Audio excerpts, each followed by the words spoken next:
여러분 어제가 무슨 날이었는 줄 아십니까? 어제는 3월 14일 화이트데이였습니다. 화이트데이는 뭐 하는 날이에요? 남자가 여자에게 사탕을 주면서 사랑을 고백하는 날로 알려져 있습니다. 어제 사탕을 못 받으신 아내분들은 남편들이 여러분들의 당을 생각해서 안 주신 걸로 확신하시기 바랍니다. 그런데요, 조사 결과 이 화이트데이 날 여성들이 가장 받고 싶지 않은 선물 1위가 사탕이랍니다. 사탕. 그런데 이런 날을 왜 만들었어요? 근데 제가 이제 알아봤습니다. 왜 만들었나 봤더니 1970년대쯤에 일본의 제과 업체들이 사탕 매출을 늘리기 위해서 판매 전략으로 만들었답니다. 2월 14일 발렌타인데이 때 이렇게 초콜릿을 여자로부터 받았으니 여자한테 그런 거 받으면 남자는 몇 배로 갚아줘야 돼요? 2배 이상, 3배로 갚아줘야 되니 그걸 이제 캐치프레이로 걸어서 여자에게 받았으면 우리 3배로 갚아주자. 남자는 사탕으로 고백하자. 이렇게 해가지고 만들어진 날이 화이트데이랍니다. 사실 일종의 보상의 법칙을 적용한 판매 전략인 것입니다. 사실 사람들은 평생 이런 법칙에 속고 삽니다. 자격을 갖춰야 합격이 되고 성과를 내야 인정을 받고 오는 것이 있어야 가는 것이 있고 지성이면 감천이고 그래서 사실 우리 신앙생활조차 내가 무엇을 해야 하나님이 복을 주시겠지라는 생각에 자꾸 무언가를 해서 뭘 받고 싶어 해요? 보상을 받고 싶어 하는 거예요. 그러나 오늘 본문은 이 세상의 계산기를 완전히 깨뜨리는 은혜의 법칙을 주님께서 선포하고 계십니다. 오늘 사순절 넷째 주일을 맞이하여 우리 인생에 찾아온 이 말도 안 되는 은혜의 선물을 통해 하나님이 주시는 은혜를 충만히 받아 누리시길 주님의 이름으로 축원합니다. 오늘 본문에서는 그는 허물과 죄로 죽었던 우리를 살리셨다 라고 말씀하십니다. 우리 에베소서 2장 1절부터 3절을 개역 개정으로 한 절씩 교독해 봅시다. 제가 먼저 1절을 봉독하겠습니다. 그는 허물과 죄로 죽었던 너희를 살리셨도다. 그때 너희는 그 가운데서 행하여 이 세상 풍조를 따르고 공중의 거짓한 자를 따랐으니 곧 지금 불순종의 아들들 가운데서 역사하는 영이라. 전에는 우리도 다 그 가운데서 우리 육체의 욕심을 따라 지내며 육체와 마음에 원하는 것을 하여 다른 이들과 같이 본질상 진노의 자녀이었더니. 아멘. 구원의 은혜를 깊이 누리려면 사실 먼저 우리의 본질적인 상태가 무엇인지를 알아야 됩니다. 성경은 우리가 단순히 아프거나 연약한 상태가 아니라 오늘 본문에서 말씀하신 것처럼 영적으로 죽었던 존재다라고 말씀하고 있습니다. 여러분, 물에 빠진 사람에게 이제 튜브를 던져주면은 그것은 뭐예요? 그를 도와주는 거죠. 그를 구원하는 거지만 살아있는 사람에게 도움을 주는 겁니다. 하지만 숨이 멎어서 완전히 물속에 가라앉아가지고 죽었던 사람을 다시 끈에 올려가지고 다시 살리는 것은 재창조이죠. 죽었던 사람이 다시 살아나는 것. 그건 사실은 인공호흡 정도로 되는 것이 아닌 거죠. 완전히 죽었던 사람이 다시 살아난다. 이건 사실 우리의 영역에 있는 것이 아니라 하나님의 영역에 있는 거죠. 우리는 세상 풍조를 따르고 내 욕심대로 내 마음대로 살았던 본질상 진노의 자녀라고 말씀하십니다. 그럼 이 본질이라는 것이 뭔가? 본질이라는 것은 단순한 실수가 아니라 인간 근본적인 성품 자체가 완전히 타락해서 그냥 죄에 익숙한, 그냥 너무 죄 가운데 있는 죄와 동일한 삶을 살고 있는 거죠.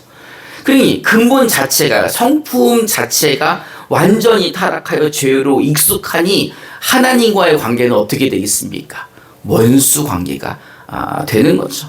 여러분, 왜 하나님과 원수입니까? 왜 날 때부터 하나님과 원수입니까? 인간의 조상이었던 그 아담의 죄로 인하여 우리는 하나님과의 관계가 끊어진 것입니다. 그래서 우리가 영적으로 죽은 상태가 되는 거죠. 뿐만 아니라 내 힘으로는 하나님 앞에 갈 수도 없는 사람입니다. 우리 스스로는 이 죽음의 수렁에서 나올 힘이 없는 완전히 무기력한, 무능력한 상태가 바로 우리라는 것입니다. 이런 죄인을 기다리는 것은 무엇입니까? 하나님의 심판뿐이었던 것입니다. 그러니 우리가 하나님의 진노의 대상, 본질적으로 우리는 진노의 대상, 심판받아야 될 대상이라는 것입니다. 사순절은 이 절망적인 상태에서 나를 건져 올리신 하나님의 전적인 손길을 확인하는 시간입니다. 앞에서 우리가 살펴본 본문 1절부터 3절까지의 모습을 보면 우리는 절망 그 자체입니다. 우리는 죄로 죽었고 공중 권세 잡은 자들을 따라다녔고 본질상 진노의 자녀였습니다. 근데 이제 4절부터는 이 놀라운 하나님의 은혜가 나타납니다. 우리 에베소서 2장 4절을 개역 개정으로 함께 봉독해 봅시다. 시작. 우리 용서하신 하나님이 우리를 사랑하신 그 큰 사랑을 인하여. 아멘. 하나님은 뭐가 풍성하세요? 긍휼이 풍성하시다니, 긍휼이 풍성한 것뿐만이 아니라 큰 사랑을 가지고 계신 분이 하나님이신데, 그 하나님이 아직 우리가 죄인이었을 때, 아직 우리가 하나님을 찾을 수 없는 본질상 진노의 자녀였을 때 우리가 먼저 하나님을 찾아간 것이 아니라 그 긍휼이 풍성하신 하나님이 우리를 사랑하셨다는 겁니다. 여러분, 긍휼이 무슨 말입니까? 긍휼이란 단어는 불쌍히 여기다, 그래서 돌봐주다 라는 뜻입니다. 이 긍자가 불쌍히 여길 긍자인데, 하나님은 이 조상 아담의 죄로 인하여 본질상 진노의 자녀가 되어 죄를 되물림받은 우리, 저주받은 이 땅, 아담으로 인해 저주받은 이 땅 가운데에서 죄로 물려받은 육체를 가지고 세상 풍속에 따라 살면서 공중 권세 잡은 자, 마귀가 부리는 영들을 따라다니는 우리를 어떻게 보셨다는 거예요? 불쌍히 보셨다는 거예요. 긍휼이 풍성하신 하나님이 우리를 아주 불쌍히 보셔서 우리를 돌봐 주셨다는 겁니다. 이 긍휼이 풍성하신 하나님이 본질상 진노의 자녀였던 우리를 불쌍히 보신 것뿐만 아니라 우리를 사랑하셨다라는 것입니다. 할렐루야. 우리 에베소서 2장 4절부터 8절까지 개역 개정으로 한 절씩 교독해 봅시다. 제가 먼저 4절을 봉독합니다. 긍휼이 풍성하신 하나님이 우리를 사랑하신 그 큰 사랑을 인하여 물러 죽은 우리를 그리스도와 함께 살리셨고 너희는 은혜로 구원을 받은 것이라. 또 함께 일으키사 그리스도 예수 안에서 함께 하늘에 앉히시니 이는 그리스도 예수 안에서 우리에 대해 자비하심으로써 그 은혜의 지극히 풍성함을 우는 여러 세대에 나타나게 하시니라. 너희는 그 은혜에 의하여 믿음으로 말미암아 구원을 받았으니 이것은 너희에게서 난 것이 아니요 하나님의 선물이라. 아멘. 하나님은 원수된 우리를 그냥 용서해 주신 것이 아니라 그 아들 예수와 운명적으로 하나로 묶으셨다는 거예요. 먼저 영적으로 죽었던 우리를 십자가에서 죽으신 그 예수와 함께 우리를 살리셨다라는 것입니다. 할렐루야.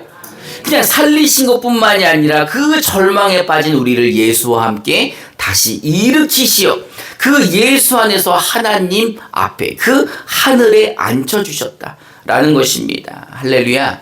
이 말은 죄인이었던 우리를 예수님의 십자가의 은혜로, 보혈로 우리를 죄에서 자유케 해주시고 그것뿐만이 아니라 영생을 주셨는데 그뿐만이 아니라 신분까지 바꿔주셨다는 거예요.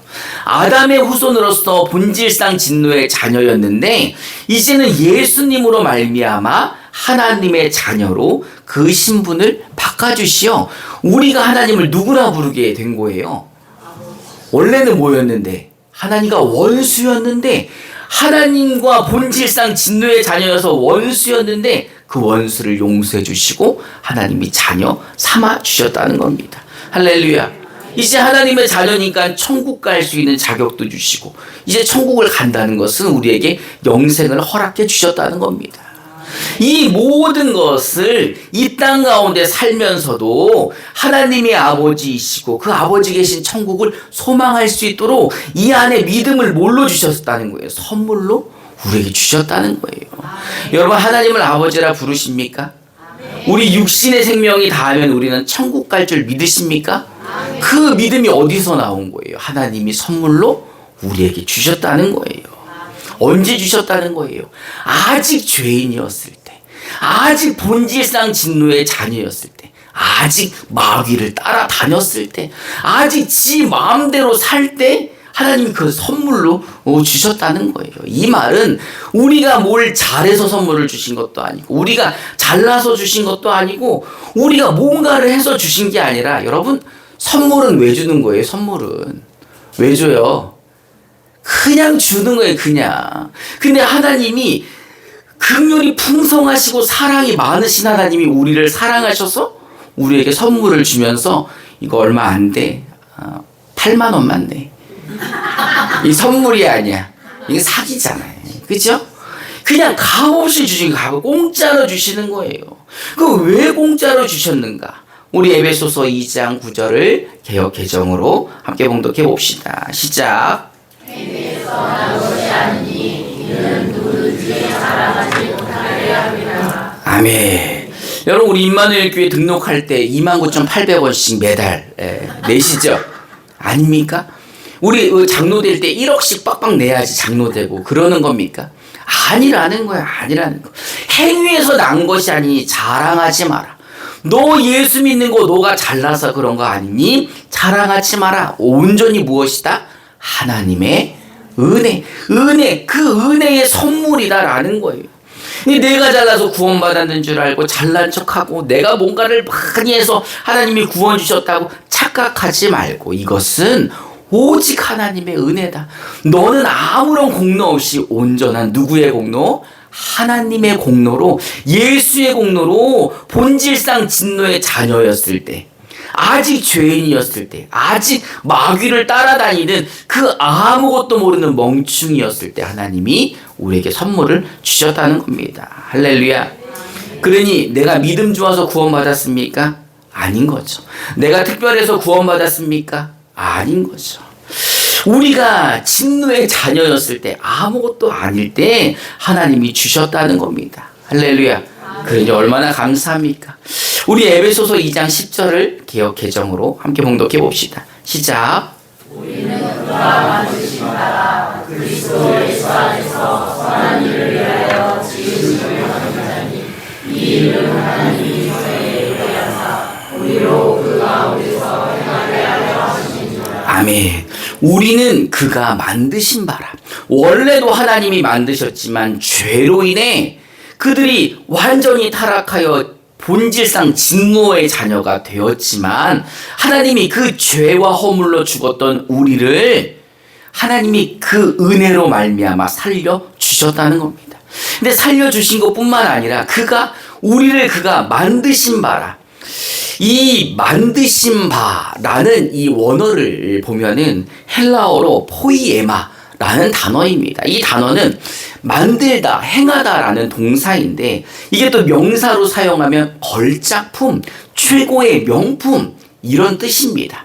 이 단어가 이제 로마서에도 나오는데, 로마서에는 하나님이 창조하신 자연 만물을 가르칠 때 포이에마, 걸작품이다, 하나님이 만드셨다, 하나님이 만드신 최고의 작품이다 라고 사용이 되고, 또 우리가 봤던 이 에베소서에서 이 단어가 쓰일 때 예수 안에서 새롭게 지음받은 우리를 표현할 때 포이에마, 우리는 이 죄와 허물로 죽었던 자이지만 하나님이 다시 만드신 바, 그가 다시 걸작품으로 우리를 만들어 주셨다는 겁니다. 여러분, 집에 명품 하나씩 있으시죠? 없네. 우리는 없어. 근데 여러분, 왜 명품입니까? 명품은요, 장인이 한 땀 한 땀 이렇게 만들어야지 이 명품인 거죠. 근데 이 아무리 똑같이 만들어도 장인이 아니라 다른 사람이 만들면 명품이 아닌 그걸 뭐라 그래요? 짝퉁이라고 말하는 것입니다. 장인의 한 땀 한 땀 정성이 들어가서 나오는 명품이 지금 여러분들 집안에 있는 이런 브랜드라는 거죠. 이 브랜드 하나하나가 다 장인의 손길이 담겨 있는 거죠. 그 장인이 만들어야 명품이 되는 것입니다. 천지를 창조하신 하나님께서, 우주 만물을 창조하신 하나님께서 누구도 창조하셨다는 거예요. 우리도 창조하셨다는 거예요. 우리를 창조하신 뿐만 아니라 그 창조된 우리가 타락하고 본질상 진노의 자녀가 된 우리를 다시 살리시어 하나님의 자녀 삼아 주셨다라는 것입니다. 그 예수로 말미암아 다시 살려주시어 재창조한 우리에게 포이에마, 걸작품이라는 그 단어를 사용해 주신 거죠. 할렐루야. 여러분 미켈란젤로 잘 아시죠? 이 르네상스 시대의 최고의 이 조각가, 최고의 미술가입니다. 근데 이 미켈란젤로가 이 거친 대리석을 보면서 이걸로 아무도 이 다비드상을 생각하지 못했을 때 그가 이런 말을 남겼다는 거예요. 나는 이 안에 갇혀 있는 천사를 보았다. 나는 이 거친 대리석 안에 있는 천사를 보았다. 그리고 그는 그 천사를 자유롭게 하기 위하여 그 안에 갇힌 천사를 놔두고 나머지 불필요한 부분만 깎아내었다 라고 이야기를 했다는 거예요. 그래서 그가 만든 세계적인 작품이 이 다비드상인 거죠. 이 미켈란젤로가 이 다비드상을 조각하게 된 것입니다. 세상은요, 우리를 쓸모에 따라서 평가하고 막 여기서 쓰고 저기서 쓰다가 이제 다 쓰임을 받으면 어떻게 해요? 버림받는 거예요. 우리를 소모품 취급을 하는 거죠. 그러나 하나님은 죄로 얼룩진 우리, 본질상 진노의 자녀였던 우리, 하나님을 배반하고 마귀를 따라다녔던 우리, 세상이 좋아 지 마음대로 살았던 우리, 의 인생이라는 대리석 속에서 하나님이 예수를 닮은 걸작품을 보시고 우리를 택해 주셨다는 거예요. 그 풍성한 긍휼과 은혜를 베풀어 주셔서 우리를 포이에마, 우리를 걸작품으로 만들어 주셨다는 겁니다. 할렐루야. 여러분, 이렇게 한량 없는 은혜를 우리가 받았다면 이 은혜를 받은 자에게는 증거가 나타나는데 그게 바로 진심이라는 거예요. 여러분 삼국지 좋아하십니까? 여자분들은 잘 안 읽으셨겠지만 저는 삼국지를 너무 많이 읽어왔어요. 근데 삼국지에서도 아주 유명한 전투가 하나 있습니다. 이 장판파 전투라는 겁니다. 이 장판파 전투에서의 최고는 바로 조자룡, 상산 조자룡이 이제 등장을 하는 거죠. 이 장판파는 중국 후베이성에 위치한 장소입니다. 근데 이 장소에서 조조와 유비군이 전쟁이 났는데 이 유비군이 후퇴를 했어요. 근데 후퇴를 하다 보니까는 누구를 두고 왔어요? 아들을 두고 왔다. 아들을 두고 왔는데 거기가 완전히 조조군한테 장악이 된 거죠. 그럼 이거 아들 어떻게 해야 돼요? 또 낳지 뭐 그거. 그렇게 생각을 할 수밖에 다시 도저히 아들을 찾아올 수가 없는데 이때 조자룡이 기지창 하나를 들고 유비의 아들 유선을 구하려 그 적진으로 뛰어드는 거예요. 그는 목숨을 걸고 5,000명이 넘는 조조의 기병대를 뚫고 유비의 아들 유선을 구해가지고 유비에게 돌아옵니다. 이거 우리만 모르나? 엄청 유명한 이야기인데 유비는 그 아들을 구해온 조자룡을 보면서 그 아들을 집어 던졌대요. 아니, 이 아이 하나 때문에 내 소중한 장수를 잃을 뻔했다. 왜 거기를 가가지고 쓸데없는 짓을 했느냐라고 하면서 이 조자룡을 진심으로 아낀 거예요. 그 진심이 누구에게 와닿았어요? 조자룡에게 와닿은 거죠. 그 조자룡도 모르는 거 아니에요, 혹시 여러분? 싸움 무지하게 잘하는 사람이 있어요. 그 관우, 장비, 조자룡 이렇게 엄청 싸움을 잘하고 똑똑한 사람이 있어요.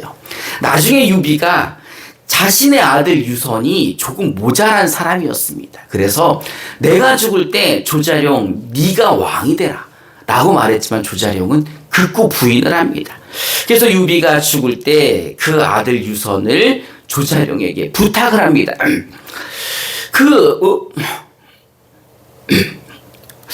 그 모자란 아들을 지켜달라는 거예요. 왜? 아버지는 먼저 죽으니까 그 아들을 지킬 수가 없는 거죠. 근데 나쁜 장수 같으면 이제 모자란 왕이니까 내가 왕이 돼야 되겠다 라는 생각을 했겠지만 조자룡은 목숨을 다해 그가 죽을 때까지 그 모자른 아들 유선을 지켰다라는 것입니다. 여러분, 이 사람의 진심을 받은 사람도 의리를 지키고 그 진심으로 죽을 때까지 그와의 약속을 진심을 다해 지켰다는 것입니다.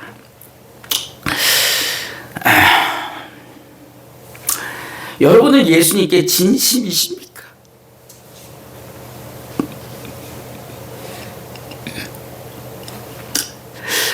나를 위해서 그 아들을 십자가에 던져버린 그 하나님의 긍휼, 그 큰 사랑을 우리가 받았다면 우리 안에 하나님을 대하는 태도가 무엇이어야 한다는 겁니까?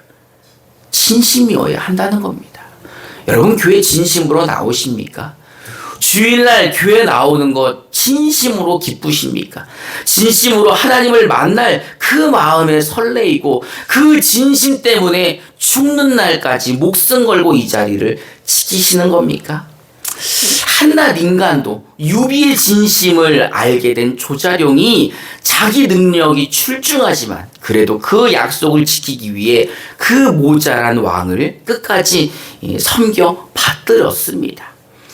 여러분, 우리는 천하보다 귀한 하나님의 본체이신 그 아들을 하나님이 십자가에서 죽게 하셨습니다. 그 목숨값과 우리를 바꾸어서 우리를 자녀 삼아 주신 것이라는 겁니다. 그러면 하나님이 우리에게 진심이에요? 아니에요? 진심인 거죠. 그 진심이 우리 안에 닿았다면 우리도 하나님께 진심이어야 하는 거죠. 예수님이 이제 십자가에서 죽으시고 부활하신 이후에 아버지께로 올라가면서 한 가지 우리에게 부탁을 하십니다. 우리 마태복음 28장 19절부터 20절을 개정으로 함께 봉독해 봅시다. 시작. 그러므로 너희는 가서 모든 민족을 제자로 삼아 아버지와 아들과 성령의 이름으로 세례를 베풀고 내가 너희에게 분부한 모든 것을 가르쳐 지키게 하라. 볼지어다 내가 세상 끝날까지 너희와 항상 함께 있으리라. 아멘. 여러분은 주님께 진심이십니까? 은혜의 선물을 받았다면 우리의 응답은 진심이어야 한다는 것입니다. 하나님이 우리에게 베풀어 주신 은혜는 그냥 값싼 은혜가 아니라 파격적인 은혜예요. 아직 죄인이었을 때, 진노의 자녀였을 때, 마귀를 따라다니면서 자기 마음대로 살았던 우리, 그 죄인이었을 때 그 아들을 통해 우리에게 구원을 허락해 주신 것입니다. 세상 풍조를 따라다녔던 나에게, 불순종의 아들들 가운데 그 마귀의 영을 따라다녔던 우리에게, 허물과 죄로 죽은 이 진노의 자식들에게 예수님을 십자가에 죽게 만듦으로 말미암아 하나님이 우리에게 은혜의 선물을 주셨다는 겁니다. 여러분, 구원 받으셨습니까? 여러분, 하나님의 자녀이십니까? 그렇다면 그 은혜를 입은 자들, 그 은혜의 선물인 그 믿음이 이 안에 있는 자들이라는 거죠. 이 안에 그 은혜가 있는 사람이라면 우리도 하나님께 진심이어야 한다는 것입니다. 그 진심은 우리에게 맡겨주신 그 선한 일을 감당하는 거예요. 그 선한 일이 무엇입니까? 아까 읽었던 마태복음의 말씀처럼 하나님이 우리에게 선한 일을 부탁하신 게 무엇이에요? 너희는 가서 모든 민족으로 제자를 삼아 아버지와 아들과 성령의 이름으로 세례를 주고 내가 너희에게 부탁한 이 모든 것을 가르쳐 지키게 하라. 여러분, 이 세상에는 아직 우리처럼 하나님을 알지 못하는 자들이 있습니다. 아직 죄인 되어 있고, 아직도 그 세상 이 자기 마음대로 살고 있고, 아직도 진노의 자녀들이고, 아직도 그 마귀의 그 영들을 따라다니면서 허물과 죄로 죽어 있는 사람들이 아직도 있다는 것입니다. 그들에게 무엇이 필요합니까? 그들에게 우리가 받은 이 은혜의 선물, 이 복음이 필요한 것입니다. 만약에 여러분들이 그 은혜의 선물을 받으셨다면, 여러분들이 그 복음을 체험했다면, 그 복음의 이야기를, 그 은혜의 선물 받은 이야기를, 하나님이 우리 아버지 되셨다는 그 이야기를 어떻게 알려줄까 말까요? 이거 우리만 알고 저것들 아주 지옥 가게 그냥 아주 내버려 둘까 말까요? 그냥 진노의 자식으로 저것들 다 심판받게 내버려 둬야 될까요? 아니면은 그들에게 복음을 전해야 될까요? 예수님이 우리에게 진심으로 부탁하셨어요. 내가 이것을 너에게 부탁한다 라고 부탁을 하셨다는 거예요. 그럼 우리도 그 부탁을 진심으로 감당해야죠. 그것을 감당하게 하시기 위해 하나님이 누구를 보내주셨습니까?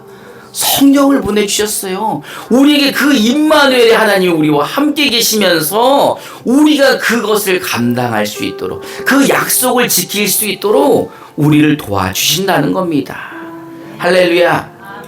그러니 우리가 이제 어떻게 해야 돼요? 하나님, 우리에게 은혜를 베풀어 주시옵소서. 아직 주님을 모르고 아직 그 복음을 듣지 못하는 죄악 가운데 사는 자들에게, 우리 마음속에 품고만 있지 아직 복음을 증거하지 못한 그들에게도 은혜를 베풀어 주시옵소서라는 그 진심이 우리 안에 있어야 된다는 거죠. 우리가 그렇게 기도할 때 성령님이 우리를 도와주신다는 겁니다. 할렐루야.